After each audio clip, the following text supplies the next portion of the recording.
Susipažink, Darius Gerulis, lektorius, kuris 4 metus keliauja po Lietuvos įmonės ir edukuoja jos darbuotojus, vadovus apie marketingą. Šiandien Darius pasidalins apie TikTok turinio kūrimą, rodo stiklinį ir sako, kokia gera mano stiklinė, nepirks niekas. Ir apie TikToko reklamą, kuris startavo visai nesenai rugpjūčio mėnesio pradžioje. Kodėl verta kurti turinį TikTok'e, kokias dažniausias klaidas daro TikTok video kūrėjai ir verslai. Debesys, tada saulė kažkokia. Viskas, vartotojai neįdomu. Kaip pradėti reklamuotis TikTok'e ir dar daugiau įdomių dalykų. Beje, ačiū, kad prenumeruoji mano kanalą, jame kalbu apie marketingą ir pardavimus. Pelningo žiūrėjimo arba klausimo susitinkam komentarų skiltyje apačioje. Jeigu verslo dar nėra TikTok'e, kaip manai, kodėl verta prisijungti prie šito tinklo? Kodėl verta? Nes tai yra, mano nuomonė, geriausias organinis kanalas šiai dienai. Organinis kanalas. Taip, leido lietuviam pirkti reklamą, mes jau tą galim padaryti, tai gali padėti mums rautą prisitipti, viskas gerai. Bet organinė prasme, tai yra tas kanalas, kur tu dar gali turėti sėkmę.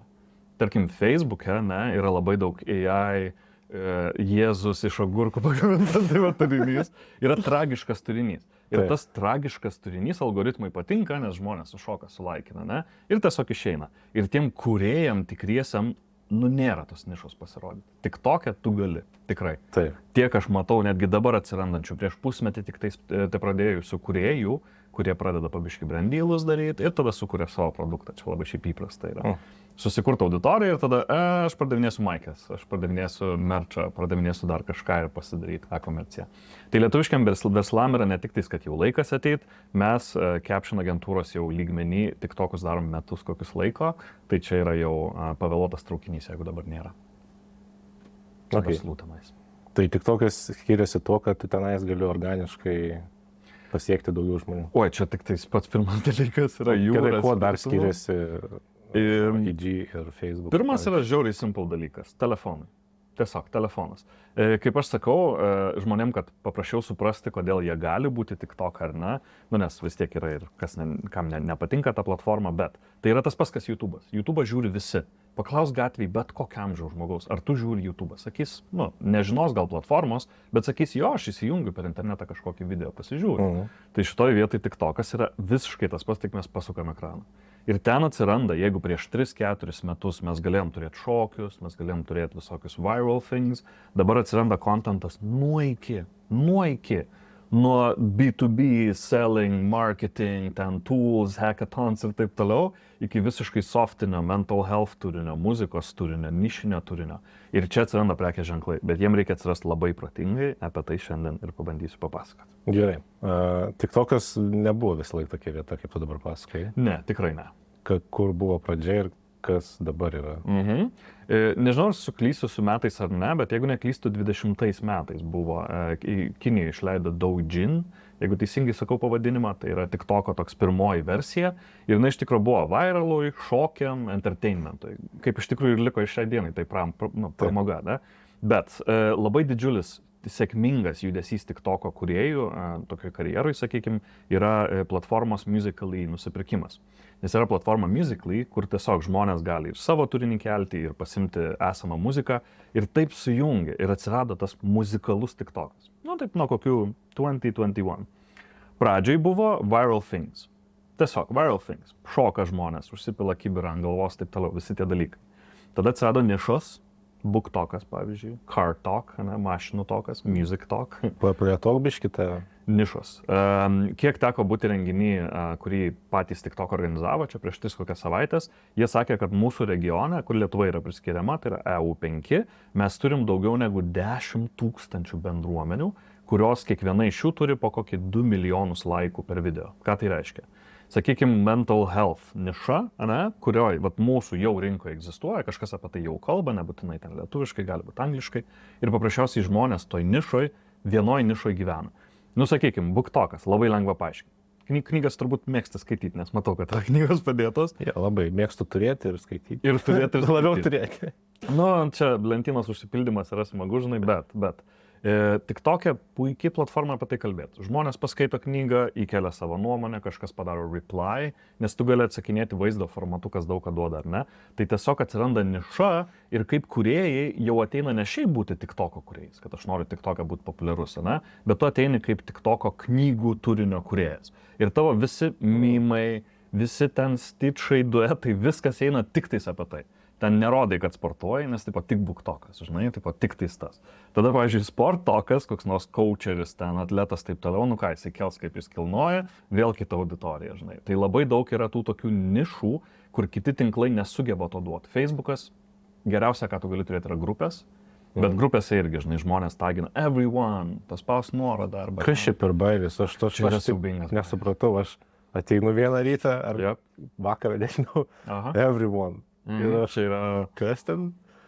Viena iš mano nemėgiamiausių socialinių tinklų funkcijų, tai yra būdas desperatiškai siekti dėmesio, na. Įsivaizduok, turi grupę, beje, ir mes turim, žiūrovai, prisijunkit marketingo klasę, čia free promotion. Priimsim, tik parašykit, kad per podcastą. Lukai, iškirp šitą vietą. Jo, iškirpkit, please, Adriu. Gerai, paliekam. Jeigu pasiekia, paliekam.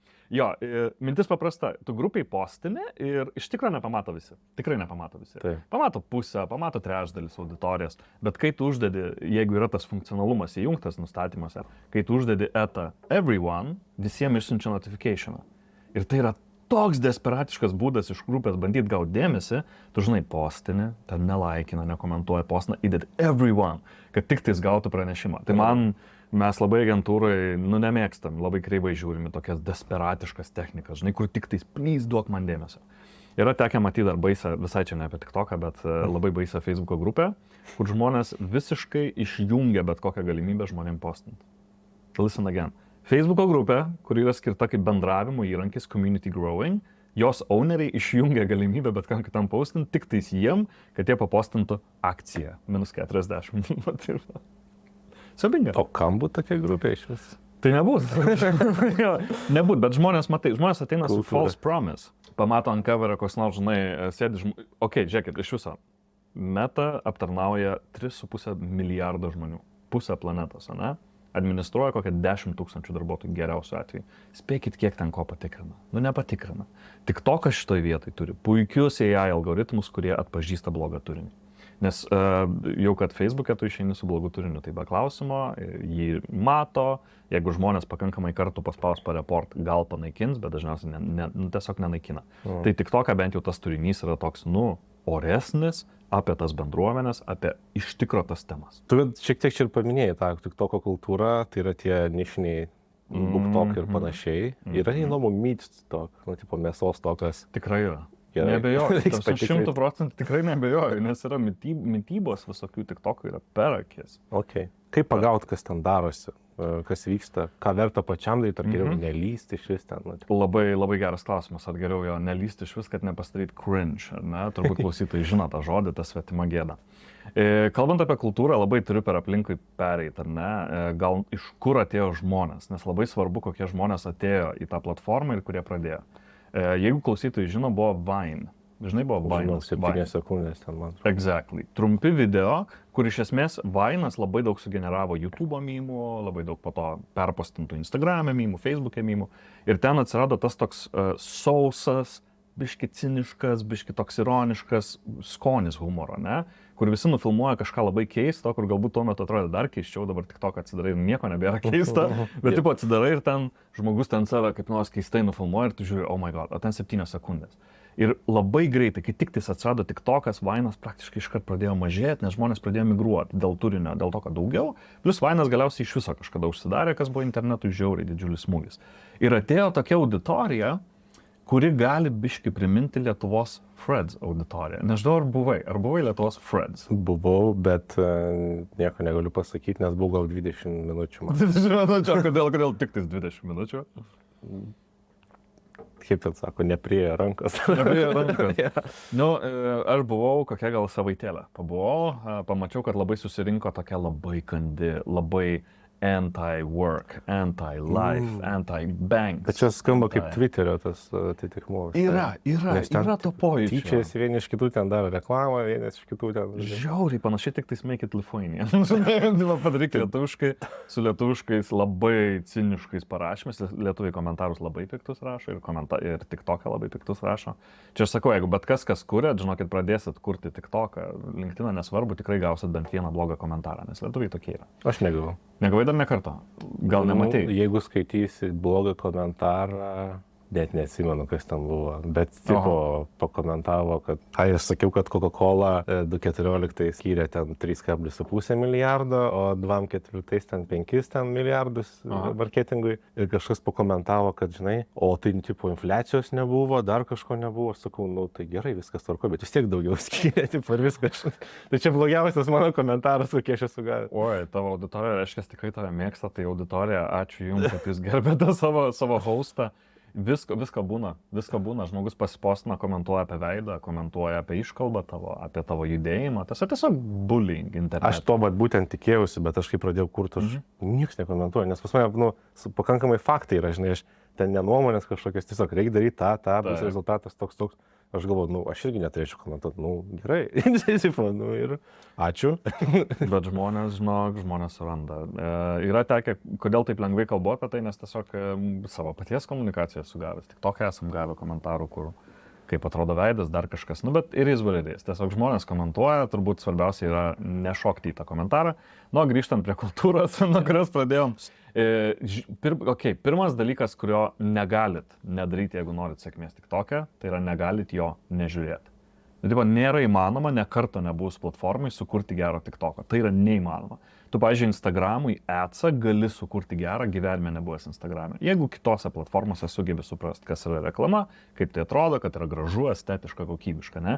Jeigu tu ateisi į TikTok'ą, ką beje ir padarė Samsungas, nes man asmeniškai pirmas adsas buvo iš Samsungo ir toks labai YouTubinis, kur tiesiog fonas, išlenda produktas, ten minus akcija, kaip tik nereikėtų daryti. Bet jeigu tu ateisi ir darysi tiesiog maketus, tiesiog akcijas, tiesiog tinklui nepritaikytas žinutės, tave atmes. Čia yra pagrindinis dalykas. Tu kurti gali, yra kurie jūra TikTok'e ir jie tiesiog spamina, žinai, generuoja visą tą kontentą.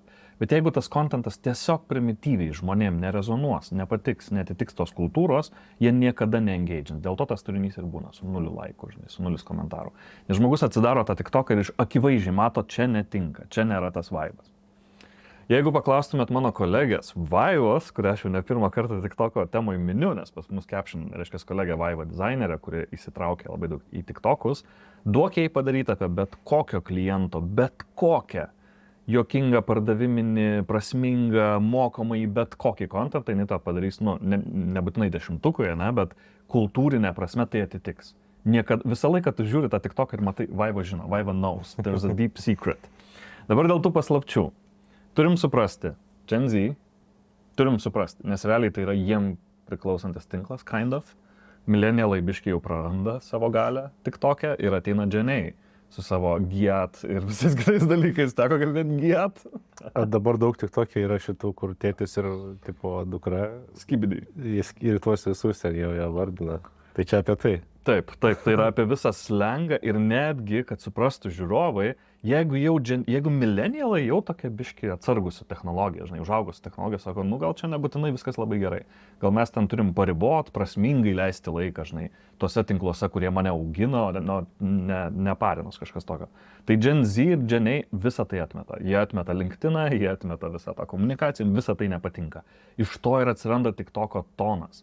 Visą laiką sakau prekės ženklam, jeigu jūs ateisit serious ir jeigu jūs ateisit, čia yra telefonas, sukas ten, nusipirk telefoną, nieks nepirks to telefono. Nebent tu esi toks milžiniškas brandas kaip Samsung, kur jau žmogus neturi kito pasirinkimo.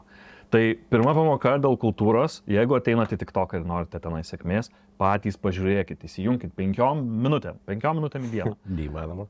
Jo, žinau, dažniausiai tampa 20-25, pats turiu šitą bėdą, nes pats 3-6 metai ir aš vis dar sėkmingai naudoju TikToką, net jeigu man nepriklausytų atseit, tebūnie. Ir tiesiog scrollini ir žiūri, koks turinys tenais yra, nes jisai iš savęs, jis gali būti panašus į kitų socialinių tinklų, bet netitinka. Absoliučiai, TikToko yra vienintelis dalykas, yra kultūra. Ir reklamos renginiai, kur teko TikToko dalyvauti, jie patys tą patį sako, 47% sėkmės turinio reklamos yra nuo kreatyvo, nuo tos žinutės, nuo kūrybos, nuo to, ar atitinka kultūra, ar atitinka maketavimas, montavimas. Tai čia galėčiau bert, bet mintis tokia, kad jeigu pats nesinaudoji, nepavyks sukurti tokio turinio, kuris tiesiog gerai atrodytų. Ar yra skirtumas, kiek tu kartu dedi turinį savaitės eigoje? Yra, bet pradžiai profilio. Gerai, yra 2 dalykai, ne? Čia ne kaip asmeniniam, kaip klausime visiems, nes tai yra geras klausimas. Du dalykai. Kai yra nauja paskyra, mes siūlom nepradėti spaminti. Nepradėti po 5 kartų į savaitę, 4 kartų į savaitę. Pradėti nuo kokių 2-3 kartų į mėnesį, tam, kad tas turinys būtų išrekomenduotas kitiem. Nes jeigu prispaminsi labai daug, jis to viso turinio neišrekomenduos. Jis sakys, iš vieno kūrėjo per daug yra, aš neturiu slotų, kad užpildyt. Bet jeigu tu paimsi 2 arba 3 turinio vienetus per mėnesį, pavyzdžiui, jis pradžiai eksperimentuos. Nes tik tokas eksperimentuoja. Jisai numeta tau, pasižiūri ar tu žiūri, numeta kitam žmogui, numeta dar kažkokiam žmogui, ne? Ir tie žmonės tarpusavį nelabai yra susiję. Čia irgi skirtumas, kad kituose tinkluose yra, žinai, ten demografinės savybės, o čia gali numest bet kam. Ir jeigu tu praskrolinai, viskas, signalas, kad nepatiko, tam turiniui, mažas red flagas, ne, kad šitas turinys nepaėjo. Jo, nežinau, iš kurios pusės atvažiavau šitą mintį, nes turiu ADHD, tai kartais būna, this happens. Primink man, koks buvo klausimas. Taip, koks postinimo dažnis jau geresnis. Mintis tokia, pradžiai profilio tikrai duoti eksperimentuoti, išleisti rečiau truputėlį, o vėliau tas dažnis 2-3 kartais į savaitę, sakyčiau, daugiau mažiau tam, kad duoti signalą. Tas pats yra su visais socialiniais tinklais, jie yra linkę jūs rekomenduoti, jeigu jūs maitinat algoritmą, tai yra siunti signalus, kad tu esi aktyvus. Tas aktyvumas tai ne tik tais įrašo įkėlimas, turi žmonės žinot, neužteks tik papostint, komentarai, laikai, šėrai, stičiai, duetai. Tipo, veikla su kitais tinklo nariais. Ne tik tais, kad aš izoliuotai, žinai, savo dedu, all good ir viskas. Tai tam, kad būtų kolaboracijos su visais. Tai dažnis paprasčiausiai pradėkit nuo 2-3 kartai į mėnesį, taip pirmą ketvirtį, ne? O tada peršokat į 3, 4, 5 kartus į savaitę. Bet jeigu žmogus nekantrus, kodėl jisai, jeigu jis daug turinio nori... Viskas gerai, ką jam daryti? Tik tais matai, mes tada su savim konkuruojam. Čia yra problema. Šiaip LinkedIn'e čia irgi atitinka algoritmas, bet tik tokia neteko matyti tokių faktinių įrodymų apie tai, bet žmonės sako. Išleidi per parą per daug turinio ir tu su savim tose slotose realiai konkuruoji. Tai kitaip sakant, kad tavo paties turinio vienetą ar pirmą arba antrą pasiūlys, kai jeigu tu tik tais vieną būtum išleidęs, tik tais tą vieną rekomenduotų. Tai čia tas pats ir su perkama reklama, su LinkedIn'u, kad mes nesiūlom žmonėm per daug užfladint, jis paprasčiausiai nebeišrodys tų žinučių. Aišku, yra kūrėjai, kurie varo, žinai, daug, ten dieną bum, responsas, dar kažkas, bet atkreipus dėmesį į jų skaičius, ne visi skaičiai būna lygiaverčiai. Būna daugelis video ten 300-400, žinai, peržiūrų ir vienas koks nors ten 10 000 peržiūrų, kur jau TikTokas pasiėmė ir iš esmės jau metai tą inboxą kitų žmonių. Tai va, tai toks dažnis kažkaip sakyčiau. Kaip ir kitose tinkluose, svarbu yra pastovumas, nuoseklumas, kad rodyti tinklui, kad aš esu ir aš esu tikras kūrėjas, kuris maitina tą algoritmą. Tai čia turbūt dėl to mano pirmie video turėjo 20 ten ir panašiai tūkstančių, o dabar ten kiek ten... Žiauriai gali būti. Kartais 10, kartais 5, 3. Bet tikrai taip gali būti. Mes kiek Caption agentūrai teko pastebėti, atrodo, kad TikTokas duoda sėkmę vienam profilio video pačiai pradžioj. Taip pat tu susikuri profilį, tu įsikeli pirmą video žinai, ten 100 kažkam numeta. Antrą video ten irgi 100-200 kažkam. Iš tų pirmų kokių 15 turbūt video, beveik kiekvienam kūrėjui TikTokas sako, žiūrėk, imk sėkmę ir vienam video padaro žiauriai daug peržiūrų.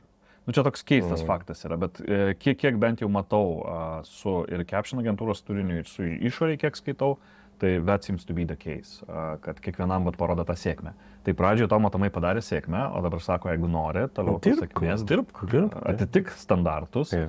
Pavyzdžiui, paklausiau tavęs, Ryti, Brad Summer, do you know what it is? Netgi tavo spalva atrodo, tu galėtum žinot, nes pas tavęs spalva yra Brad. Brad Summer kaip tik išėjo LRT vakar mano straipsnis apie Taylor Swift, apie Chappell Roan, apie muzikos marketingą. Aš mačiau straipsnį. Teko matyti jau netgi spautą. Mintis kokia? Charlie XCX, britų kūrėja, išleido albumą Brad, kurios spalva yra tokia žalia spalva, kaip mato žiūrovai lempų. Ir taip kažkaip gavas, kad antiek TikTokui patiko, antiek TikTokas įsimylėjo tą muziką, kad padėjo praktiškai kultūrinį ir politinį pokytį padaryti. Nes kaip tik tuo metu, reiškia, Bidenas, Kamala Harris, visi politiniai pasikeitimai. Ir taip sutapo, kad fanai Kamalos yra Charlie XCX fanai, ne? Ir jie pradėjo po biškį jungti komunikaciją. Reiškia, pradėjo daryti Kamalos Harris numontuotą medžiagą, kuri uždėta su ta žalia spalva, nes tai yra Brad, ir kur jinai sako, žinai, aš ten esu prokurorė, aš ten viską išsiaiškinsiu, čia, žinai, you're dead, tai pasako tam vienam žmogui. Šitoj vietoj pati Charlie XCX savo ne TikTok'e, nors jinai turi TikTok'ą ir visai gerai ten varo, X savo Twitter'yje, reiškia, papostino, kad Kamala is Brad. internetas rip. Ta prasme, visas TikTokas iš karto jūra turinio, kur yra ištraukos iš Kamalos Harris. Interviu, pasirodymų, ten kažkur demokratų, tam nacionaliniai konvencijai ir visur uždėta Charlie XX muzika ir taip pat ta žalia spalva Brad Summer. Iš čia atsirado šitos vasaros TikToko fenomenas, kurį dabar pakeitė, irgi patikrinam, pasižiūrėjau. Mano darbas yra žinot, viskas gerai, aš atvarau pa žmonės, jeigu nežinot, it's fine. Jeigu aš tau pasakysiu very demure, ar žinotum, ką man atsakyti? Very demure. Nori kavos? Nori kavos. Ne, reikėtų atsakyti very mindful. Čia yra dar vienas TikToko trendas, kuris gimė TikTok'e. Iš TikToko kūrėjo vieno, kūrėjos, net nežinau kaip sakyti, tiesiog pasidarė video, kaip žmogus varo į darbą ir kaip stengiasi dėl darbo. Mintis šito very demure yra, kad aš nesišauofinu, ateinu į darbą ne su kava, o ateinu atsisėdu iškart dirbti, tipo geros vertybės, darbinės vertybės. Ir ant tiek TikTokas, lyginant su Brad Summer, kur buvo visiškai iššokimas, tūsas, ten važiuoju į Ibicą ir panašiai, tipo gyvenimo toks affirmation vos, ne, atsirado visiškai kitas dalykas, very demure, kur žmonės sako, aš tai labai oriai, orumas netgi, ne, tipo oriai atvažiuoju į darbą, oriai atsisėdu, oriai dirbu. Tai tie trendai, žinok, keičiasi, jau turbūt dabar yra vietoj very demure dar kažkas. Jie keičiasi TikTok'e kas, dieną realiai, kas pusdienį netgi galima sakyti. Tai va, tiesiog keičiasi. Tai čia atskirą etatą reikia sekti. Aš taip iš tikrųjų išsakau, šiaip juokas juokais, bet kai konsultuoju įmonę, jeigu mes kalbamės apie TikToką, mano būna pirmi žodžiai, kad jeigu tu nori labai labai gero TikToko, tokio, kuris tikrai atitiktų, kur žmogus suprastų kultūrą, reikės samdyti atskirą žmogų tam. Nebūtinai visų pilnu etatu, ne, kad tas žmogus ten 40 valandų per savaitę filmuoja, montuoja ir taip toliau, bet pirmas dalykas tai turi būti žmogus, kuris, vat kaip Vaiva, mūsų kolega, ne, kuri tiesiog, žmogus, kuris ant tiek intuityviai žino tą TikToką iki kaulų smegenų, žino, kas yra cringe, nes čia turbūt yra svarbiausia. Jeigu brandas ateis pasidarys cringinę komunikaciją, viskas yra cancelled. Tas brandas gali nebesirodyti TikTok'e, kas beje buvo su keliais prekės ženklais Freds, kas mūsų klauso galbūt žinos, neįvardinsiu, ten buvo lietuviški prekės ženklai irgi netitikė tos kultūros. Tai va, nebežinau vėl koks buvo klausimas, bet kažką pasakė. Ja, tai viską gerai, tu labai gerai viską pasakėjai ir kitas klausimas yra apie TikToko live. O, vaikyti, aš vakare atsigulu, supranti, lovą savo. Ir man kažkodėl ant vakaro tos laivus pradėjo labai stipriai. Nes žmonės vakare streamina. Taip, ir aš radau vieną ten kažkoks apie politiką, apie karinius konfliktus, ten kažkoks yra veikėjas. Ir klausai, kaip supranti podcast'o, kaip radijos ten tokios. Ir aš toks pagavau tada, okei, čia yra įdomu. Tai klausimas dabar, ką biznis gali daryti tokio live partų rubaškų, kur pradėjai. Va, aš ir norėjau pradėti nuo to, kad please, verslų atstovai išgirdę apie gyvą transliaciją, nepradėkit galvoti, kad tai yra kaip žmonės, kurie tikrai iš savo sandėlio filmuoja sukneles ir sako, laivas dabar 3 eurų, šitas 3,5, taip toliau. Ne. Bet tai gal jie yra kam paina. Taip, bet tu B2B paslaugos tai taip neparduosi, žinai. Parduodu verslo vystymo įrankį 20 000 per metus su kontraktu, žinai, tiesiog that's not gonna happen. Pirmas dalykas, kas yra su laivais, labai daug Lietuvoje, ypač laivų yra žiauriai cringe, jie yra siaubingi. Yra laivų, kur daro žmonės pagal taisyklės, pavyzdžiui, žaidimų streaminimas. Ne? Perfect. Mačiau vieną, kurie žaidžia Elden Ring, man labai patinka Elden Ring, šiaip man patinka gaminimas in general. Ir tiesiog jinai streamina, žaidžia, žmonės rašo, viskas cool, tikrai viskas yra gerai.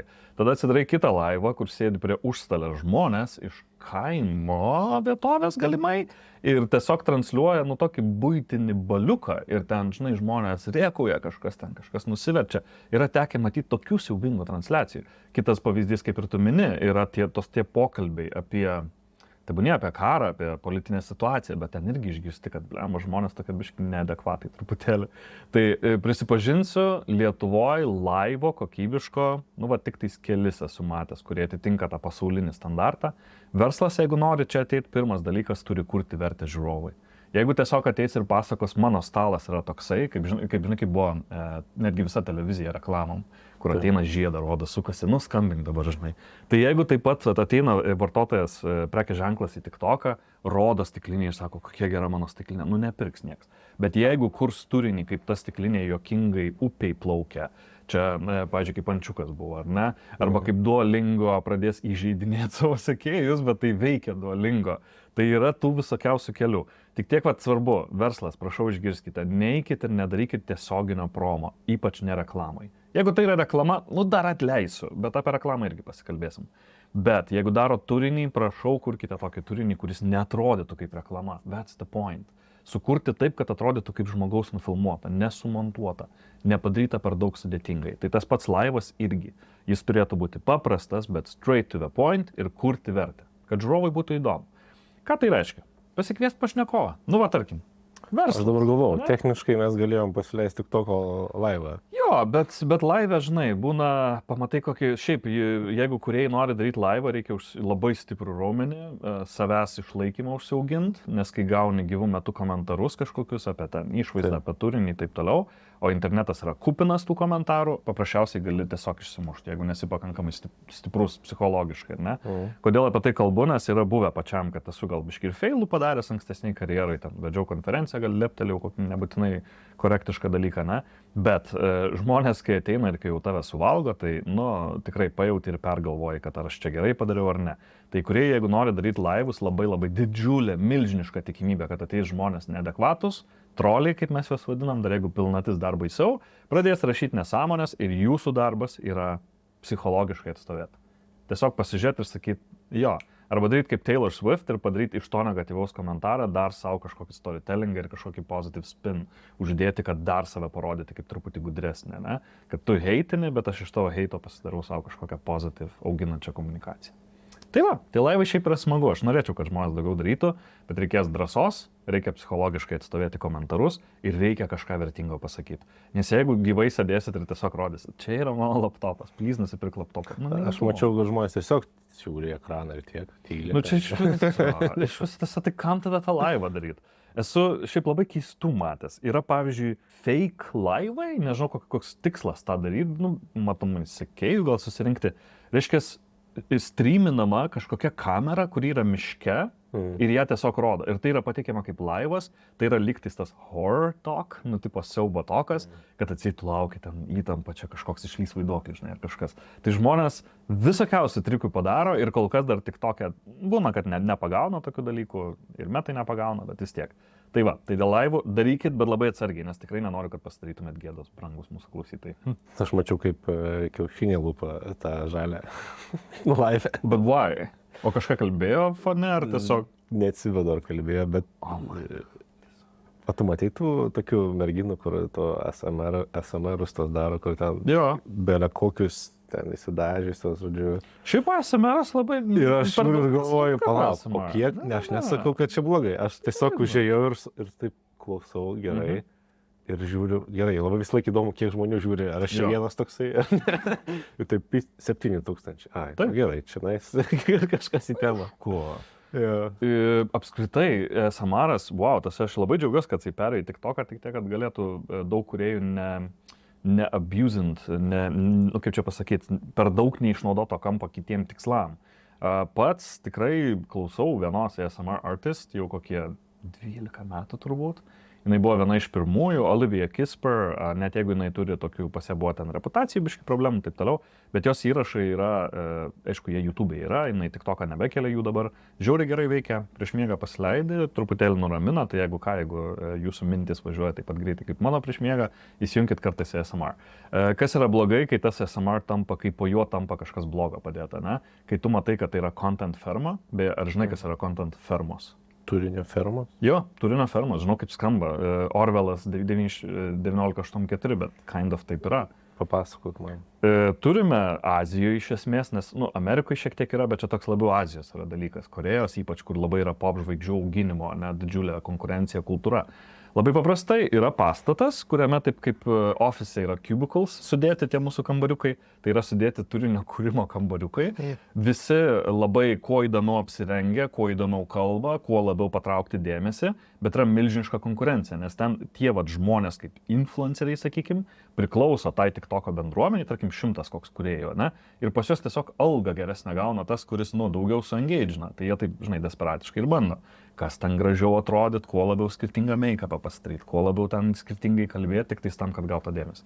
Tai content fermos jau egzistuoja. Lietuvoje džiaugiuosi, kad lygtais dar netėjo, please, brangiai nedarykit Lietuvoje content fermų, mums to nereikia. Nu, nes labai baisu, ta prasme, žmogus būna iki išsekimo tenais to žvaigždės varo, kad tik tais gautų kažkokią meilę iš to sekėjo. Tai va, nežinau, iki ko atėjom nuo content fermų, bet tebūnie. Tai aš kuriu TikToką, darau tenais savo komunikaciją, verslą ir taip toliau. To pasiekoje dar šalia įvyksta norėjimas uždrausti JAV ir klausimas, kaip Europa reaguos. Iš tikrųjų, yra jau dabar reakcija, jau mes turim senokai netgi reakciją iš klientų, pavyzdžiui, pusės. Įdomiai pasakysiu, ne, jeigu žiūrėtų TikTok atstovai, kokia yra mintis? Nieks niekur oficialiai kaip ir nepatvirtino, kad TikTokas kažkaip rinktų duomenis arba peržengtų kažkokias ribas, ar ne? Bet aš galbūt kaip vartotojas pasakysiu, ar ne? Tikrai yra situacijų, kur tu vienoj programėlėj paserčini kažkokį labai nišinį specifinį dalyką ir tas dalykas tau suddenly atsiranda TikTok'e. Tai reiškia, TikTokas labai stebi vartotojus ir žiūri jų signalus. Tai mums kaip vartotojams nėra labai paranku ir ES ypač stipriai reikalauja iš socialinių tinklų, iš visų. Reikalauja algoritmų, reikalauja kaip yra asmeniniai duomenys naudojami, ne? Tai Amerikoje lygtais tas banas kaip ir yra, bet jo kaip ir nėra, nes kontentas ateina, viskas. Tas banas, matomai, jis yra procese, kad kol jį įves, ten kol praeis. Bet jis yra jau patvirtintas, kad jisai bus. Kiek teko girdėti, aš mačiau tokį straipsnį, kad parašyta, nu jo, ten net ne kiek svarsto, bet jau kaip ir yra priduota ir jau vyksta veiksmai. Kaip jie tai visą tai išpildys, tai tikrai neįsivaizduoju, nes čia būtų didžiulis ėjimas prie žmonės tiesiai šviesiai, nes Amerikoje TikTokas yra labai mylimas ir ten yra milžiniškos auditorijos, yra kūrėjai, kurie tiesiog karjerą tą pasidaro ir gyvena pilnai iš TikToko, ar ne? Nes tu gali, žiūrovas gal nežino, kad tu TikTok'e turėdamas labai didelę auditoriją, anksčiau ir vėliau kaip YouTube gali generuoti pajamas. Labai paprastai iš sekėjų, ne? Tai va, tai Amerikoje uždraudė, Lietuvoje, kiek matom su klientais, yra įdomus pavyzdys, čia galbūt pasimokysit kai kurie ar ne, naudoti papildomą telefoną TikTok'ui. Tiesiog naudoti ne asmeninį, ne tokį, kuriame yra tavo ten mailas, tavo ten kažkokie, žinai, bankai, dar kažkas. Ir yra įmonių, su kuriuom, tiesiog teko bendrauti iš tų klausimų, tai jie, pavyzdžiui, naudoja atskirą telefoną, vardant saugumą. Teko dar ir su kitais, ne tik įmonėm, bet ir su kitais organizmais, sakykime, bendrauti, tai tenais iš viso yra atsisakę TikToko, nes sako, mes niekada su savo saugumo taisyklėm nepaisim. Tiesiog TikTokas nėra pakankamai saugus mum kaip organizacijai naudoti. Tai va. Tai iš tikrųjų yra ta saugumo bėda, bet, aš kaip sakau, žinot, jeigu neturit baisiai kas slėpti, jeigu ten nėra offshore kokie 20 milijonų, kas turbūt šiaip iš savęs yra blogai jau, tai ką žinau, aš su tais duomenim sakau, tebūnie, žinok tu China, kokius aš kėdus perku, koks man skirtumas, mano to gyvenimo nepakeičia. Žinau, gal žiūrovam labai, gal negi kvailai nuskambės, bet aš truputėlį per savo laiką marketingę kitaip biškiai apie šitus dalykus tiesiog pradėjau galvoti. Facebookas jau jūsų duomenis turi, jeigu ką, tai kita platforma tegu turi irgi.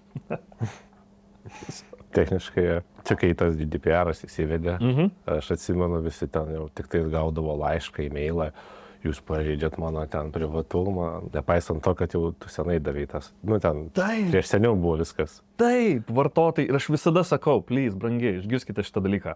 Kai jūs ateinate į bet kokią platformą, kai jūs naudojatės bet kokiu įrankiu, kai jūs nusiperkat Apple kompą tą patį, jūs sutinkat su agreements and terms and agreement. Prašau, brangus klausytojai, dabar pagalvok, žiūrovė klausytojų, ar esi kada nors visą perskaitęs tą tekstą? Ar tu esi kada nors visą tą tekstą perskaitęs? Taip, nesu perskaitęs. Aš irgi taip nesu perskaitęs.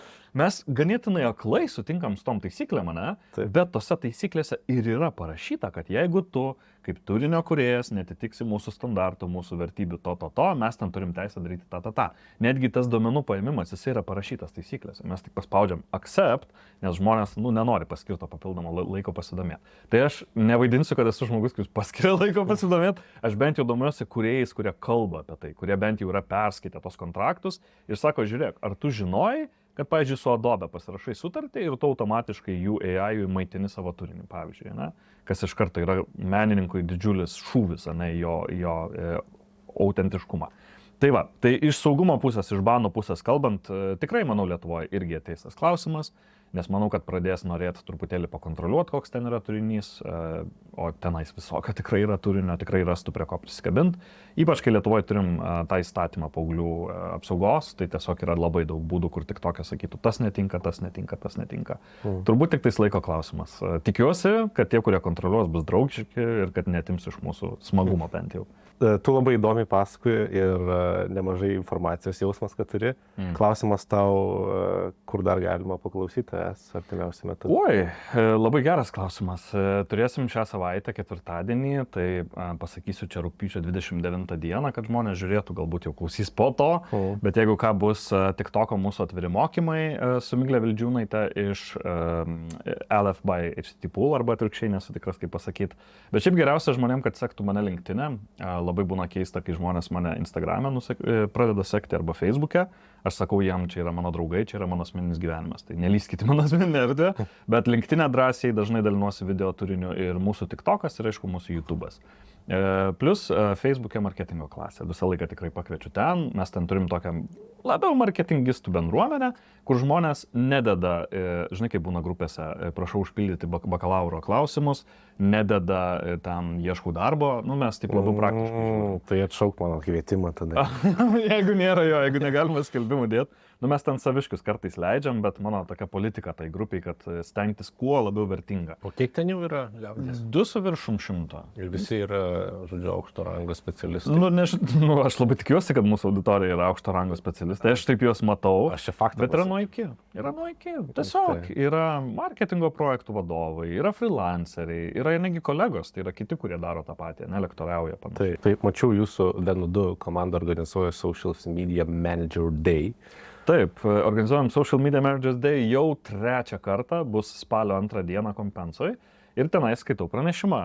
Pranešimą dar generuoju, nepaslaptis, nes yra laikas, bet planavau keliom kryptim.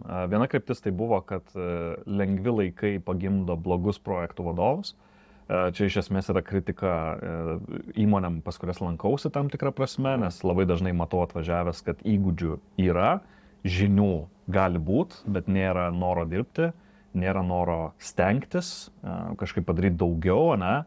Tai viena mintis buvo kalbėti apie šitą temą, tai turbūt, kad pranešimas iš tos pusės kažkaip ir bus. Nes 4 paskutinius metus, kas į savaitę po 2-3 kartus važiuoju, kalbuosi su skirtingom įmonėm ir labai pradeda atsikartoti situacijos. Pradedu matyti tiesiog, kad daugelis iš jų turi tą norą. Atvažiuoju, aš sakau, tu gali šitaip, tu gali, čia žiūrėk kokie pavyzdžiai, ne? Bet sako, mes negalim, taip toliau. Ir aš tada jiems sakau, žiūrėkit, Spotify komandai, kurią mes imam kaip pavyzdį, tokie patys žmonės, kaip jūs dirba, tokie patys samdomi žmonės, nebūtinai samdomi, ne? Ir jie sugeba, o jūs nesugebat.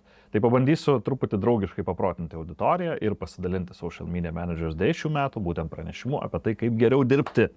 Tiesiog kaip geriau dirbti. Tai va. O kolegos labai sėkmingai organizuoja ir turim labai fainų žmonių. Turim, pavyzdžiui, iš Ryanairo žmogų, turim iš Žalgirio klubo irgi žmogų. Tai yra labai, labai iš tikrųjų įdomių. Tikiuosi, kad žiūrovam tikrai patiks, nes žinau, kad komanda labai stengiasi, kad būtų vertinga, įdomu ir kad būtų relevant. Tai bus ir apie tą patį TikToką, biškai bus apie viską. O kam verta ateiti? Šiaip labai kviečiu marketingo specialistus, jeigu esate projektų vadovai, jeigu esate marketingo kažkokiai pareigoj, CMO, CEO, founderiai, HR'as, nes vis tiek kalbėsim biškai apie LinkedIną, apie samdymą. Jo, bet daugiau mažiau auditorija yra iš marketingo pusės, bet gali ateiti bet kas domisi marketingu, rinkodara, kas socialiniais tinklais domisi, nes mes visgi turim labai daug pašnekovų iš labai skirtingų rinkų, tai tikrai kiekvienas kažką tenai suras. Tai Social Media Managers Day. Jeigu norit kokios ten akcijos, galite parašyti man, galbūt suteiksim podcast'o žiūrovam kokią tai nedidelę nuolaidėlę. Parašykit, susitarsim, bet čia vėliau. Gerai, reklama, TikToko reklama. Man visą laiką buvo klausimas ir nervas ėmė, kodėl nėra TikToko reklamos Lietuvoje. O kodėl nervas ėmė? Ir aš norėjau, kad būtų. Norėjau, kad paleistą reklamą. Nežinau. Aš pripratęs ten Facebook'e, tu ateini, pasileidi pats. Jo, žmogiškai, žodžiu viską. TikTokas, visur ten, ne visur ten, pažiūrėjau. Kodėl Lenkija, žinai, yra, kodėl Ukraina yra ten. Kodėl pas mus nėra? Aišku, TikTokas, kaip ir kiti beje tinklai, skirtingais laikais rolloutina, kaip sako, tas funkcijas, ar ne? Tai jie iš tikrųjų labai sėkmingai. Jie pradėjo nuo Europos vienų galų ir pabiškai tiesiog žengė žemėlapių. Tai mes skaitomės pagal tą renginį EU5 grupiai, tai yra iš esmės Pabaltijs ir reiškia ir rytų apačioje irgi kelios šalis, kiek žinau, ir visos jos gauna reklamą vienu metu. Kelios šalis vėliau gaus, bet jau Lietuva yra gavusi, Latvija man atrodo gavusi ir jau aš mačiau ir turbūt žiūrovai irgi matė tas reklamas. Tai šiaip nukeliavus į užsienį, pasidaro biški liūdna, man asmeniškai pasidaro biški liūdna su reklama. Nes aš Lietuvoje įpratęs, kad žinai, scrollinu ir tas turinys, kuris mane pertraukė, yra ne reklama, o kažkoks šiaip, kažkas blogai pagaminto. Dabar, kai nuvažiuoju į užsienį ir jau Lietuvoje, browsini ir kas kokį trečią, kas ketvirtą, žinai, adsas. Tai nežinau, aš gal biškai skeptiškai žiūriu, norėčiau, kad būtų kokybiška reklama tenais kuriama, bet labai bijau, kad nebūtų kaip kitose tinkluose, kad tiesiog nukris viso tinklo vertė, žinai, kad žmonėms visiems atrodys, ai, nu tai jau ir TikTok adsai, tai neįsiu, nežiūrėsiu TikTok. Gali būti kažkas sakė, vat komentavo, aš buvau apie tai paleidęs TikToką ir tada, ai, nu tai viskas, tipo, jo. Jau užsilenks tinklas. Ne, viskas blogai bus. Norisi tikėti, kad ne. Tikrai nuoširdžiai, nes matau kitas šalis, tarkim Lenkijoje teko nesenai būti, ar nenuvažiuoju, iš karto ateina adsai, dalis iš jų, žinai, bedronka, ten dar kažkas, dalis labai tokie pardaviminiai. Bet mačiau kelis adsus, kurie puikiai padaryti, pagal TikToko logiką, kur netgi pirmas kadras nėra, kad jūs ten tobulai sėdit ir labas, ten, pirk mano produktą. Bet žmogus taip, buitiškai save filmuoja, ten, va, čia aš rodau, va, čia produktai kažkas, kur netgi 3 sekundėm netgi mane apgavo, kad ten yra turinys. Nes tikslas reklamos - nepertraukti browsinimo. Čia, va, girdėjau TikToko renginį, būtinai iš tų pasidalinsiu, tai yra disruption, ne? Jeigu žmogus varo savo srautu, humoras, kačiukai, marketingas, mymai, ten grilius atsiranda viso ekranu. Iš karto žmogui, tiesiog stabdžių reakcija. Tai reikėtų, nesustabdyti. Bet jo, reklama atėjo, labai tikrai esu excited ir žinau, kad jau agentūroje jau kuria reklamas klientam, tai tiesiog turėkite omeny, kad jau laikas. Aš galiu pats pasileisti? Ne. Kol kas šiuo metu negalima. Yra tas ads centras pagrindinis, bet kol kas Lietuvoje tą daryti galite tik tais per kažkokią agentūrą. Čia vėlgi noriu, kad klausytojai nežiūrėtų į mane kaip į ten captioną, o dieve, pirkite tik tais per captioną. Galite per bet kokią agentūrą. Per tuos, kurie yra partneriai su LF, kurie gali šitą funkciją duoti. Ir tai, kad žinotumėt, ne visada prieisit prie paties, kaip Facebook'e, kur man patinka Ads Managers irgi, ne? Taip. Kur viskas su klikini susižiūri. Gali būti, kad reikės siūsti medžiagą, surašyti tagline'us, hashtagus, ten nuorodą galbūt kur vedė, ne? Ir siūsti atstovui tam, kuris pats po to suves. Tai kol kas asmeniškai nėra dar galimybės pirkti reklamos Lietuvoje. Kodėl? Tiesiog neduoda, matomai kontroliuoja procesą. Tas klausimas buvo netgi parašytas čiate tam renginį. Kažkas rašė, kodėl jūs taip mažai žingsniais? Ir iš jų buvo, neatsiminsiu dabar vardo pavardės, Michal kažkoks, žodžiu, jų tenais atstovas. Jis tiesiog parašė, kad jiem yra lengviau sukontroliuoti procesą, lengviau tiesiog auginti rinką, jeigu nepaleidžia plikai bet kam, dar plus reguliavimas, nes Europos Sąjunga. Kad tik tais per juos tokie vaučianti užskaityti klientai, gautų tą reklamą. Tai kol kas tik tais per agentūras. Gerai, kiek kainuoja reklama? Kiek teko girdėti čia dabar irgi. Čia bus kol kas toks namesay, nes kol kas pirmą mėnesį visi bandosi, testuojasi, tai vienur girdėjai vienur girdėjai kitur. Teko girdėti truputėlį tokį skaudinantį skaičių. Tai yra, kad kažkokiai kampanijai, kažkokiem žmonėm buvo CPM-as, tai yra cost per milę, pasiekti 1000 naujų žmonių, kainavo 20 eurų. Kur Facebook'e gali kainuoti 1,50 €, 2 eurus ar ne, priklausomai nuo auditorijos. Tai čia tiesiog pasirodyti 1000 žmonių.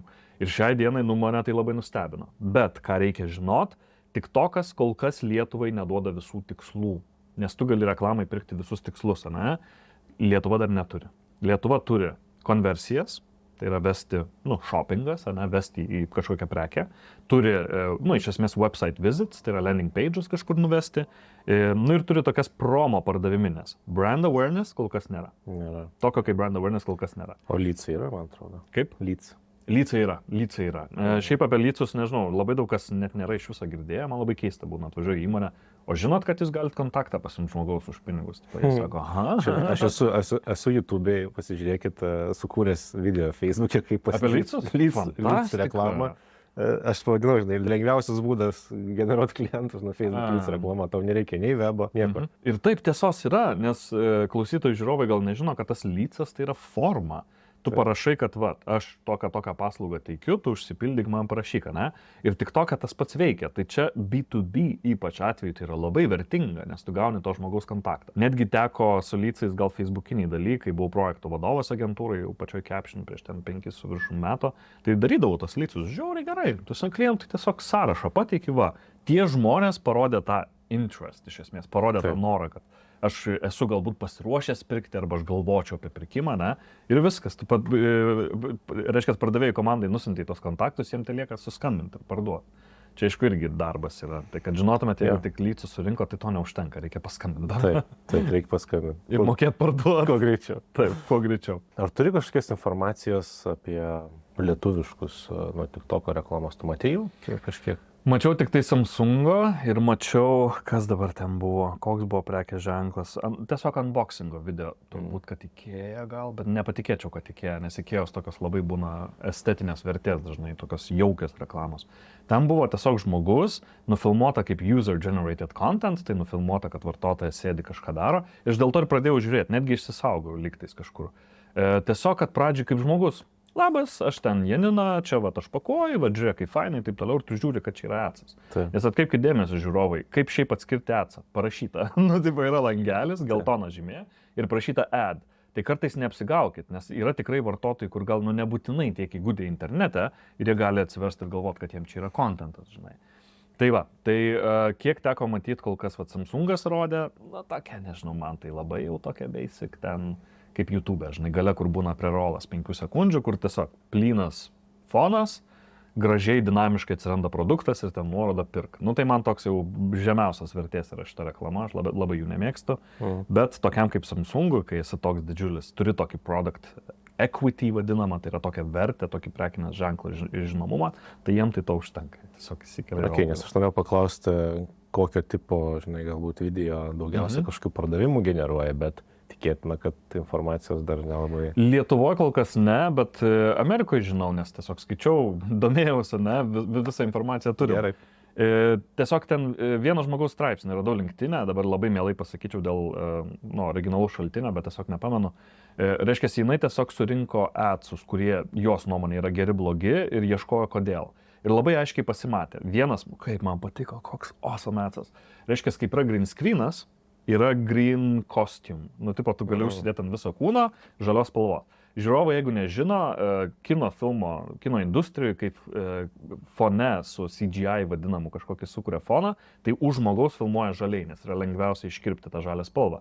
Tai reiškia, produktas tos kampanijos yra tas kostiumas, žalios spalvos kostiumas. Ir vietoj to, kad daryti kaip Samsungas, kur plynas laukas ir atsiranda kostiumas, nusipirk kostiumą, šitoje vietoje jie padarė kitaip. Jie paėmė visiškai TikToko vaibas, tas kostiumas yra ant žemės numestas, filmuoja ir rašo, tipo. Tekstas buvo, žodis į žodį nepasakysiu, bet tekstas daugmaž taip.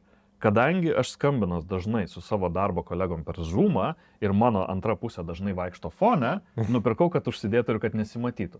Ir tipo kadras, kaip sėdi žmogus Zoom'e ir praeina toks, žinai, šešėlis, tipo išeditintas su to kostiumu. Va tai va, bueno. Nes adsas, visi mes dar įsivaizduojam tą adsą kaip Maksimos reklamą lauke, žinai, kalėdas. Tipo turi taglainą, beje. Aš net nesakysiu apie rimuotus dalykus, aš turiu labai daug negatyvių jausmų. Labai visi prekybos ženklai dabar eina ant to rimavimo, tai irgi yra marketingo technika, viskas yra gerai su to, bet man tiesiog kartais erzina, kai, žodžiu, neišsiplėsiu. Bet mintis tokia, prasideda reklama, viskas, reklamos pradžiai turi būti kažkas autentiško tikro.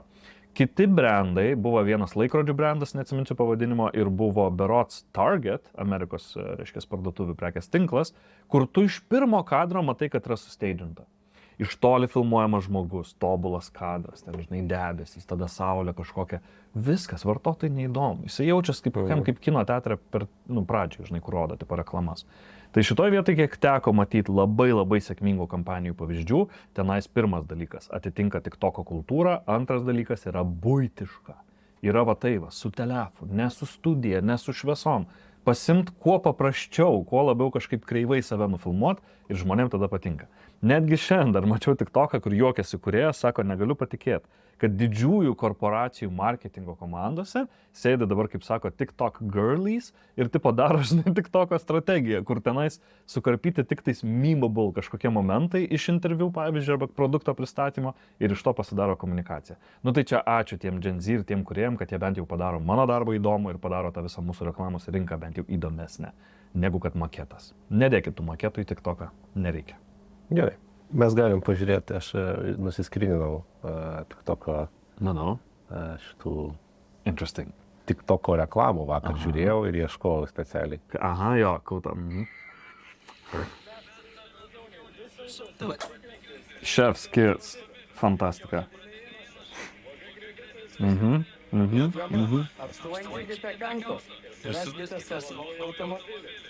Ok.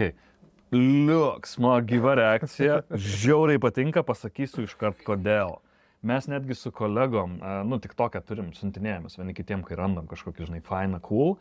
Ir mes siuntėmės prieš, gal kokį mėnesį su pusę, gal 2 mėnesius, būtent tas video, kur, pavyzdžiui, labai čia keistai skambės, bet auditorijas tik žmogus eina kalne, pradeda krist, paslysta. Tai yra dramatiškas turinys, kur tu žiūri, žmogus krenta kalno ir tada krenta ridenasi ir kilimas išsiridena. Žmogus sako, aš pardavinėjau kilimą, nusipirk. Tai šiti katai, tas toks iš labai dramatiško pliūkšt kažkoks garsas į pardavimą.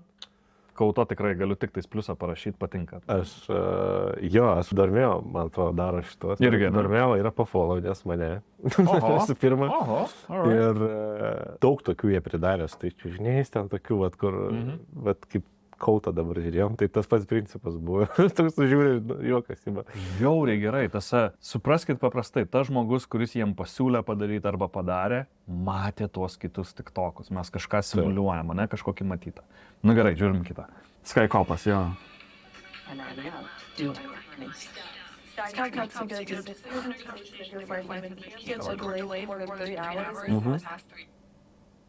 Ai, tada sako, šiaip čia geras būdas, jo, patestuot. Gerai, šitas biški paprastesnis. Čia aš pats nesupratau, žinai, kažkiek. Tiesiog, žinai. Va, čia mano yra pirma reklama, žiūrėk. Kurią aprodysim, žiūrim.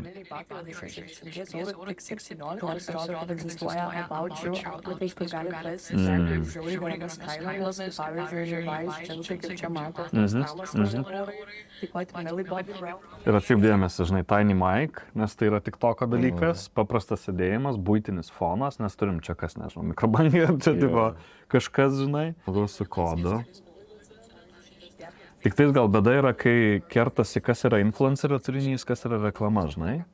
Nes čia gali būti drąsiai influencerio turinys. Nu, tipo, drąsiai tas žmogus galėjo pas save pasipostinti, gal netgi dar įtikinamiau būtų, jeigu žmogus savo auditorijai pasipostintų, kad jiem tikrai patiko About You. Bet žiūrėk, čia jie reklamuoja jos Sparkadas, čia turbūt, ne? Sparkas jo, nes tiesiai iš jos kaip iš Creator. Teko renginį girdėti apie to Spark, non-Spark. Šiaip kol kas Lietuvoje sakė, iš viso dar tie dalykai net nebus vos neprieinami.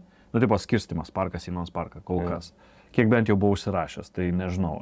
Plus iš funkcionalumų dar ne viską gaunam. Nes yra stikeriai, yra ten link stikeriai. Aš mačiau ten tiek, kur dar ne viską. Kosmoso gali pridaryti. Bet kol kas dar pas mus ne viskas. Ir žiūrovam pasakysiu, kad mes žiūrim dabar irgi reklamas reaguojam, ne? Bet jūs turit labai vieną gerą įrankį panaudoti ir irgi galėsite tikrai panaudoti.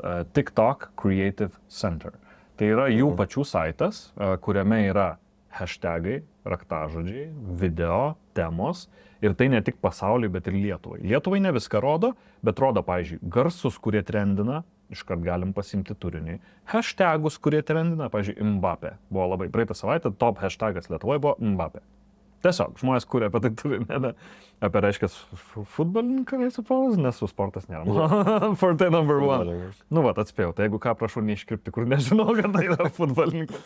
Bet mintis kokia? Tiesiog stebėt ir tenais rodo top adsus. Tenais tu atsidarai ir tau rodo. Tu gali taip pat kaip Facebook Ad Library čekinti bet kokio prekės ženklo reklamas. Labai neįkainuojama, tikrai duomenys neįkainuojami, tai labai žiūrovam, klausytam labai siūlau.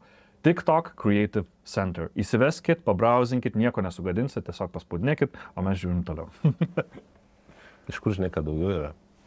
A? Iš kur žinai, kad yra? Nes matau, kad video visokių pusės nuėjo. Gerai, palauk. Jo, šitas, taip, it's an ad, it's fine. Žiūrim, kas toliau. Nežinau, kas. Gerai, jo. Happy. Man tai čia yra nesąmonė.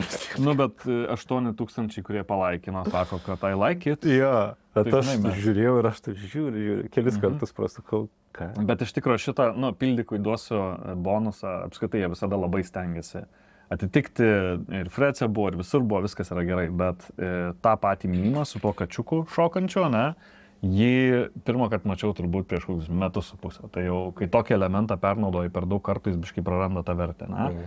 Tai Čia pas juos matėjai ar apskritai? Apskritai, tiesiog iškirpta, taip pat sumontuota. Nu tai toks, priimsiu aš tą atsapildykę, bet toks, galėt biškai dar kūrybiškiau pastumti. Gerai, čia dabar apie tas, kurios nereikia daryti. Va, pasižiūrim. Aha. Nuolaidas, Amsterdamas, 098.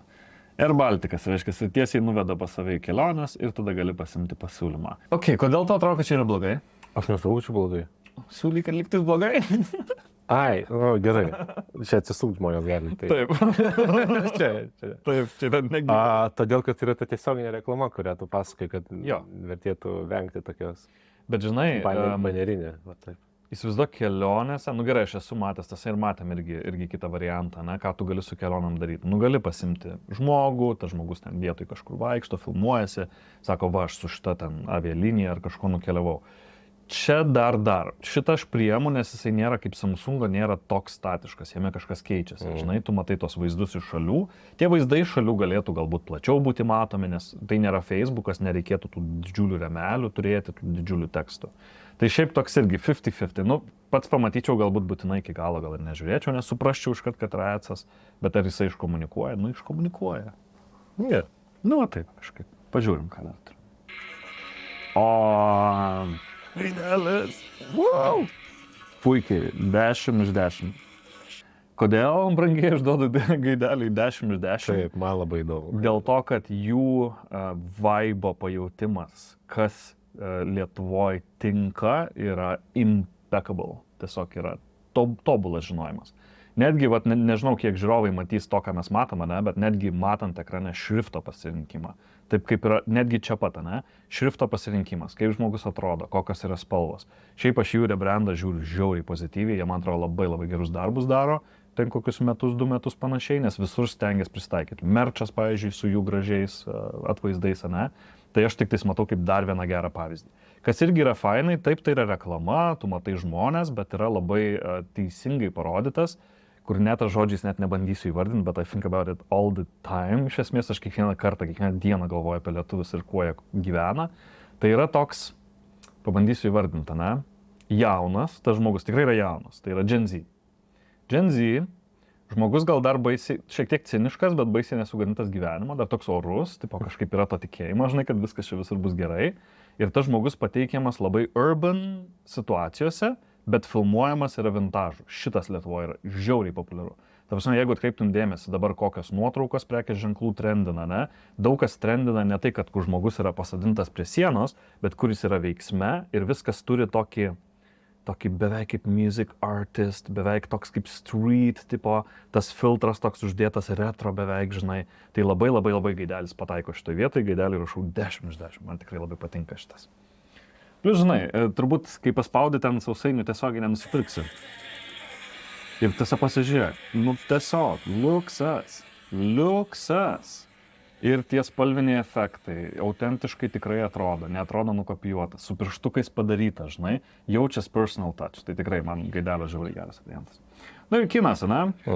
Kinas Jena, naujas filmas. O ką tu su kinu kitaip darytum? O ką daugiau dėt? Nieko. Tiesiog. Traileris? Tipo traileris, what else will you do? Aš pagalvoju, kad visai dėkinga, nes jie jau serialus visokius ar ten filmus, kai sukuria, ten jau būna, viskas suskriptinta ir atrinktos tos vietos. Nieko daryti nereikia, tipo į keliai. Bet ar nėra taip, nežinau, pasakyk kaip tau yra, nes aš tai, kadangi turinys mano yra kasdienė valiuta, tai aš labai esu įpratęs, aš tokį turinį beveik net nebematau jo. Kaip paaiškinti, tipo, kai per gyvenimą pamatai 1000 tokių pačių maketų, tu pradedi jo kind of nebematyti. Ir kadangi iš tų šiaip netgi mėgstu kartais labai gerai padarytą trailerį, sugalvotą taip toliau, ne? Šituo atveju matant šitą konkrečiai reklamą yra toks, kad aš ją pamatyčiau ir aš pradėčiau neberegistruoti, kas vyksta ekrane. Nes tiesiog žinočiau, kad čia bus traileris, jo, bus kažkoks veikėjas atsisuks, žinai, tai va, ten 3 kokie atsiliepimai iš top autorių apie tą filmą, žinai, sužvaigždė. Tiesiog tai yra žiauriai predictable. Įsivaizduok, ką jie galėjo padaryti. Paimi žmogų, kuris, pavyzdžiui, ateina į kino salę, filmuojasi, ne, su ten kokia draugė, tarkim, ateina ir, nežinau, pradėjom popcornų karą, nes buvo toks geras filmas, kur tai buvo amazing, žinai, jau yra kitaip. Jau tai nėra tiesiog įdėtas traileris. Nu, tai traileriui taip nerašysiu balą, gal nėra bestas. Gerai, važiuojam, brangiai. Čia bus toks įdomesnis segmentas, kur aš jums tiesiog šaudysiu krūvą patarimų, bet tos patarimus užsirašot, įsimenat ir turit, okei, prieš pradedant komunikuoti. Čia nesvarbu yra, ar tai yra reklama, ar tai yra organinis turinys. Važiuojam. Pirmas patarimas iš mūsų Vaivos, kur Vaiva tikiuosi, kad pamatysi šitą turinį ir kaip aš visur tiesiog džiaugiuosi tavo žiniom, nes Vaiva pasidalino su captionu savo įžvalgam, TikTokas, kas turėtų būti, ne? Pirmas darbas, jinai parašius boldu, prieš kiekvieną filmavimą, nusivalyt akytę. Nusivalyt akytę, pasimt maikę, pum, done. Nes mes, nu žinai, iš kišenės išlenda, ten, nežinau, priprakaitavę dar kažkas. Tai bet kokiu atveju, bet ką filmuojam, reiškia, nusivalom akytę. Antras patarimas, muziką TikTokui pridėti pačiam TikTok'e. Ne montavimo etape, tai yra ne telefone, ne CapCut'e, pasidaryti video, kuriam galbūt, nu, tebūnie, jeigu yra jūsų balsas, jeigu tai yra mikrofonų kažkas įrašyta, tai bus sunkiau tą padaryti, ne muziką parinkti. Bet jeigu tai yra kažkoks mymas ir fone reikalinga muzika, dėkit per TikToką. Tiesiog patarimas, nes tada prisega lengviau prie tos dainos. Kitas dalykas, kaip sakiau, naudojat TikTok Creative Center, ne, paguglinat, kas tai yra, pasižiūrit, kaip atrodo ir stebite trendus. Jeigu dabar, nežinau, ten Kamilos Kabėjo kažkokią dainą trendina, pabandot sugalvot, kaip tą dainą pritaikyti savo. Tiesiog, kaip tą dainą, kaip aš galiu apie savo paslaugas papasakoti per Kamilos Kabėjo dainą. Nu, tai yra sudėtinga, bet dėl to ir yra kūrybininkai ir jie dėl to ir gauna atlyginimus ir dirba agentūrose. Tai please, dėl kūrybos nepykit žmonės, kad sugalvot, reikia sugalvot. Dar vienas dalykas - kultūra. Kaip sakiau, jeigu nenaudojat patys TikToko, jeigu nežinot, kas tenais vyksta, nevertėtų kišti kojos, ypač jeigu jūsų tikslas yra parduoti. Tikrai, jeigu jūsų tikslas yra tiesiog praselint, kaip aš sakau, Lietuvoje labai yra įprastas verslo tikslas prakišti sandėlį turimą prekę, ne? Jeigu su to požiūriu eisit, bus žiauriai blogai. Bet jeigu eisit su požiūriu, kad auginti brandą, auginti pasitikėjimą, auginti santykį su auditorija, tai TikTokas yra superinė vieta šitam dalykui. Dar patarimų. Pirmas patarimas - dėkite subtitrus. Tikiuosi, kad ir šiame video bus, kur aš kalbėsiu kažkoks subtitras. Nes vartotojas, net jeigu TikToką žiūri išskirtinai su garsu, vis tiek jisai tingi klausyti. Jisai nori, nu nes mūsų smegenys tokios jau gerokai yra, kaip čia pasakyti, interneto sugadintos dėmesio klausimo, ne? Tai paprasčiausiai uždėkit subtitrus ir stenkitės nedėti ant savo veido, dėkit viršui, dėkit apačioj, bet tuo pačiu pagalvokite, kas yra ekrane. Nes ekrane visada apačioj bus kūrėjo vardas, visą laiką dešiniai bus ikonėlės, share'ai, laikai, taip toliau, viršui bus paieška. Tai tose vietose saugos zonose tiesiog nieko nededam. Šiaip captionas naudoja Descript, yra toks toolsas Descript. Jis yra mokamas, bet jisai turi AI funkcijas, kur tu įkeli video, atsiranda kaip tekstas tavo subtitrai, ištryniai sakinys, ištryniai video. Labai geras toolsas tiesiog editinimui. Tai va, jeigu norėsit pasidomėt, nu ir paskutinį patarimą duosiu, nors galėčiau dalintis ir dalintis, tai ateikit ketvirtadienį į mokymus mūsų, kad išgirstume daugiau, reiškia po titrų ir po filmavimo ir po turinio. Nu ir paskutinis patarimas, nežinau, kiek mano kolegos iš pagarbos man iškirps praeito viso mano remblinimo, yra CapCut'as. Please naudokit CapCut'ą. CapCut'as yra for free. Žinot, žmonės mokosi Adobe Premiere Pro, mokosi visus, aš ir pats anksčiau labai moku su softais dirbti, kur dabar tie įgūdžiai nebelabai reikalingi, nes tu duodi automatiniam softui. Tai please naudokit CapCut'ą. Tik tais, CapCut'e rasit paruoštukus. Yra paruoštukai. Perėjimas, ten sušeikina ekranas, ten lightning, dar kažkas. Pirmas dalykas, nenaudokit tokių filtrų, kurie yra tiesiog cringe. Čia nebėra Instagramas 2.6, kur mes turim retro užsimesti, ar arba juodą baltą užsimesti. Nu gerai, 2.10 gal. Tai pirmas dalykas. Antras dalykas, montuojant medžiagą, nepernaudojam efektų, jeigu tai nėra humoristinis video. Jeigu tai yra video, kur talking head, kur jūs kalbat ir jūs įdėsit wow, ten lazeris pereina, ten paukštis praskrenda. Tiesiog bus too much ir jūs su tais efektais atimat dėmesį nuo pagrindinės žinutės. Tai tiesiog, kaip sakau, nebūkit per daug įmantrus, būkit paprasti, filmuokit su telefonu ir tiesiog būkit su savo auditorija nuoširdus, kurkite jiem vertingą turinį ir tada, manau, pasiseks. Tai va, norit daugiau patarimų, parašykit man Darius Gerulis, LinkedIn'e, arba tiesiog susiraskit internete vienu du, galim ir tenais irgi su jumis susirašyti. Taip, nuostabus monologas, o dabar turim tavo paskutinį klausimą, Važiuojam. kurį užduoda tau Jolanta. Žiūrėjau įdomu. Jolanta buvo praeita pašnekovė Oho. ir jinai tau užduoda klausimą. Man visada įdomu tų žmonių, kurie siekia, daro, kūrė, iš kur jie visada semiasi motyvacijos. Vat motyvacinis jų šaltinis, nes aš gal daugiau apie tą kaip per lyderystės prizmę, nes lyderis visada tas, kuris skina kelią, kuris semiasi iš kažkur, kuriam lygiai taip pat būna sunku, bet jis kažkaip save prikelia. Tai vat, kas jo yra motyvacinis, tas motyvacijos šaltinis, iš kur? Wow, nu tai klausykit, paklausę klausimą, galim dar 2 valandas rašinėti podcastą. Galėsime 2 dalis padaryti. Jo, tiesiog padalint. Ok, nu čia yra labai ir asmeninis klausimas ir taip, kaip aš matau kitus kūrėjus, ne? Nes galėčiau atsakyti kaip Darius ir galėčiau atsakyti kaip žmogus, kuris yra lektorius ir mato kitus. Kaip Dariui kartais yra sunku surasti tą motyvaciją, nes kaip, nežinau, ar žino žiūrovai, esu muzikos prodiuseris, daug metų kuriu muziką ir nepasakyčiau, kad labai sėkmingai, nes auditorija kažkaip niekada, nepriėmė tiesiog. Gal per anksti truputėlį, gal per vėlai, vėl nežino, ne? Ir galėjau mesti 100 kartų, nes aš ten tiesiog muzikos prikurta yra tiek, kiek jos nereikia, ne? Drąsiai galėčiau mesti, nemetu. Kodėl? Pirmas dalykas yra vidinis noras būti autentišku, yra vidinis noras tiesiog parodyti tą, ką turi viduje, tą, ką moki, atskleisti, surasti ir susijungti su kitais žmonėm. Tas dalykas mane motyvuoja. Turėtų niekada nemotyvuoti sekėjai. Nes pradžioj buvau kvailas ir labai galvodavau, įdėjau video ten, pažiūrėjo vietoj ten 1100, žinai, ten, dieve, dabar reikia verkti, tipo, kaip yra blogai. Ir buvo tokia truputėlį net ir nusiteikimas, kaip kūrėjo, kad jeigu yra nesėkmė, viskas, stop linija. Nepažiūrėjo, viskas, žinai, baigta, stop linija. Ne. Kai išgirsti 99 ne, tiesiog pasidaro lengviau, tada supranti, kad nereikia savęs lyginti su kitais, save reikia tik tai su savim lyginti, čia yra pirmas dalykas, ne? Nes jeigu jūs atsidarysit paskyrą ir pažiūrėsit, kad ten, nežinau, koks nors kūrėjas turi 1 milijoną sekėjų, jūs niekada nepradėsit darbų. Tarsi save lyginant ir galvojant, kad jis turi 1 milijoną, aš turiu 0. Niekada nepradėsit, ne?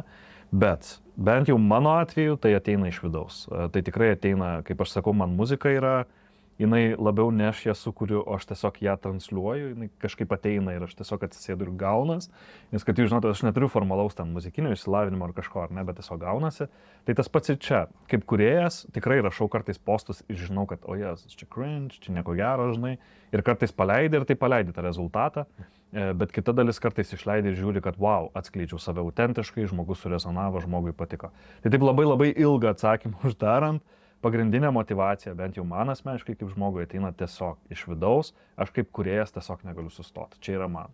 Jeigu aš sustoju, man pradeda rauti stogą, aš turiu kažką daryti, aš turiu ten piešti, nes šalia muzikos piešimo dar užsiemu, ten darau visokius paveikslėlius, tai turiu kažką daryti, arba pats domėtis kažkokiais dalykais, ne? Tai gal tiesiog ką norisi, kad nepamestų žmonės, ir vat kai pas klientus atvažiuoju, tai kad neįsivažiuoti į tą tokį, kad mums visiems liūdna, mums visiems yra blogai. Čia vėlgi, mano atsakymas, kai sakai 50 minučių į vieną klausimą. Buvau emigravęs, ir galvojau, kad net į Lietuvą negrįšiu. Buvau išvažiavęs prieš jau kokie 7, gal 8 metai. Važiavau į Airiją ir važiavau į Dubliną, turėjau gerą darbą, dirbau muzikos prekių parduotuviai centre, tiesiog bendravau su vietiniais atlikėjais, ten gitaras pardavinėjau, taip toliau. Buvo tikrai smagu ir tenais ir į marketingą pradėjau sukti, ne? Bet matydavau, kaip ateina kūrėjai ir jie yra tokie liūdni, kad jų nieks nežiūri. Jie yra tokie nusivylę, tai aš kažkaip norėčiau, nes įmonėse matau žmonių, kurie tiesiog jaučia tą tokį nusivylimą, galbūt to neturėt. Nes matot, kaip brangiai, kai turi požiūrį, kad grass is greener ir kad yra kažkur gražiau, nuvažiuoji ir pamatai, kad ne, kad pas tave viskas buvo gerai. Reikia tiesiog atsižvelgti ir pradėti vertinti tai, ką mes turim. Man vienas labai protingas žmogus yra pasakęs, man pačiam padedant kaip žmogui, Dariau, neužmiršk, kiek visko gero tu turi. Taip gali sakyti, žinai, kad kaip blogai, nepažiūrėjo TikToko, nėra followerių, ten nevažiuoja verslas, blablabla, bet pažiūrėk, kiek daug tu turi, žinai, tu gali kitiem padėti, pavyzdžiui. Man yra didžiulis, mane labai motyvuoja, kad aš galiu padėti nevyriausybinėm organizacijom. Mes dirbam su jaunimo linija, labas Sandra, jeigu žiūri, nes turbūt, kad žiūri. Dirbam su Lietuvos Raudonu kryžiu, dirbam su Tuščiais narvais irgi kažkada dirbam, mane žiauriai tai motyvuoja, kad aš galiu kažkam, kas neturi, negali, duoti tai, ko galbūt niekas kitiem jiem negali. Nu tai va. Ačiū už klausimą, Jolantai. Tikiuosi, kad Jolantai patiks mano atsakymas, toks motivuojantis. Pagrindinis dalykas - tiesiog likit savim ir nebijokit. Viskas bus gerai. Mes visi prisikūrėm savo galvoje scenarijų, kad viskas bus blogai. O ką, jeigu bus gerai? Tai va, paliksiu su tą mintim. O ką, jeigu iš tikrųjų bus gerai? Nes tu sėdėjau ir finkini viskas blogai. Ką, jeigu bus gerai? Ką, jeigu bus gerai? O gal bus gerai? Taip. O ką paklaustum kito pašnekovo? Oho, žiauriai gerai. Ką paklausčiau kito pašnekovo? Kaip pašnekovas ruošiasi savo temą? Man yra įdomu, va, pavyzdžiui, kaip žmonės ruošiasi savo temai. Nes aš, pavyzdžiui, ateidamas pas tave, aš žinai, papildomai iš tos minties, kad nepasidaryt gėdos, nepasakyti kokią feilą, tai aš taip atsargiai dar peržiūrėjau mokymą. Aš labai esu pasiruošiantis žmogus. Man įdomu, ar kitas va, pašnekovas, kuris ateis, ar irgi lygiai taip pat mėgsta pasiruošti, ar ateina vabank ir bus kas bus.